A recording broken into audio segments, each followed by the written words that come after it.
car moi je vais hyper bien. Aujourd'hui on va parler de loup-garou. Non pas ça, plutôt ça, voilà.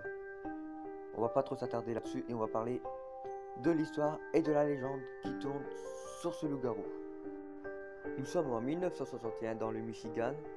Une famille qui vivait près de l'usine où travaillait le père aurait vu durant une nuit d'été ce qu'il pensait être un loup-garou près d'un réverbe.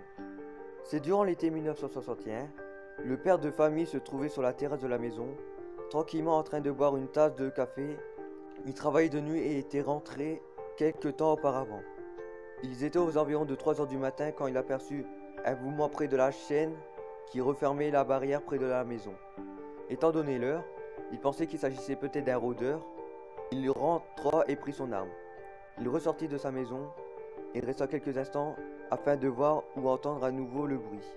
Au bout de quelques minutes, il a vu une étrange créature se tenant sur deux pattes arrière et elle se tenait debout et possédait une fourrure sombre, sans doute marron. Son torse étant très massif, l'étrange animal se déplaçait par moments sur deux pattes, par moments sur quatre pattes. Mais cette créature n'avait rien d'humain. Par certains aspects, elle ressemblait à une sorte de loup ou de dogman. Le témoin rentra chez lui, assez effrayé, et prit son appareil photo. En revenant en direction du porche, il put voir une étrange créature s'éloigner calmement en direction de la route. Il réussit à prendre un cliché avant que l'étrange entité se soit éloignée. La photo fut développée et fut envoyée à un journal local à plusieurs magazines. Le fil du témoin possède toujours le négatif de la photo.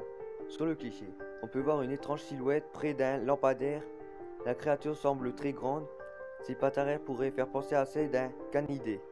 La photo est malheureusement très floue. À cette époque, ils étaient moins aisés qu'aujourd'hui de faire un faux. Il pourrait éventuellement s'agir d'un costume, mais s'agit-il quand même d'un canular? Ou bien avons-nous affaire à un célèbre dogman du Michigan, à moins qu'il s'agisse d'un loup-garou qui serait passé près de la maison de cette famille? L'histoire et la photo sont très étranges, et il serait sans doute difficile d'en élucider le mystère. Ceci ne s'arrêta pas là maintenant. Dans l'hiver de 2008-2009, dans une ferme du Michigan, près de la ville de Temple, deux adolescents qui faisaient du babysitting auraient eu la surprise de voir ce qui semble être un loup-garou près d'un hangar. Ce soir-là, les deux jeunes filles étaient venues s'occuper des trois enfants d'un de leurs voisins. À la tombée de la nuit, d'étranges bruits se sont fait entendre près de la maison.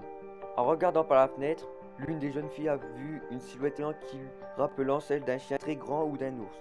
Ayant pu être attirée par la créature, elles décideront d'éteindre la lumière de la maison. Après quelque temps, le bruit s'arrêta, mais quelques minutes plus tard, elles entendirent un autre bruit près d'un hangar situé à environ 45 mètres de l'habitation. Ce hangar contenait des volailles et des moutons.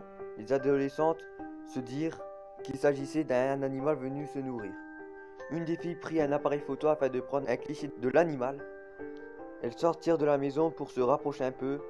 Si au départ, elles pensaient avoir affaire à un grand chien ou à un loup, au moment de prendre la photo, la créature se mit sur les pattes arrière. L'animal en question avait tout d'un loup-garou tel qu'on peut l'imaginer. Le lendemain, les enquêteurs et les parents et les filles sont venus enquêter, mais malheureusement les empreintes ont été disparues à cause de la neige. La photo est un peu petite et elle n'est pas de très bonne qualité.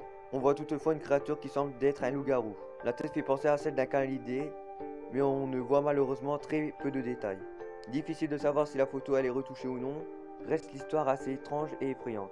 Les jeunes filles avaient-elles ce soir-là rencontré un loup-garou, à moins qu'il s'agisse simplement d'un grand ours ou d'un loup? On ne saura sans doute jamais.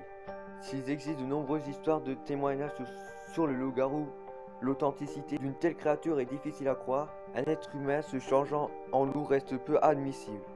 S'il existe des pathologies telles que la lycanthropie, les personnes qui en sont atteintes ne changent pas en monstres assoiffés de sang. Deux témoignages qui se passent au Michigan, mais dans des dates différentes. On peut conclure que c'est soit c'est le même loup-garou, ou soit c'est de la famille. Ou c'est soit un fake, ou un costume, ou un ours, soit une autre créature. Mais pour moi c'était un loup-garou. J'espère que cette vidéo vous a plu, n'hésitez pas à liker, partager et commenter. Sur ce, bye tout le monde et à toutes pour la prochaine vidéo.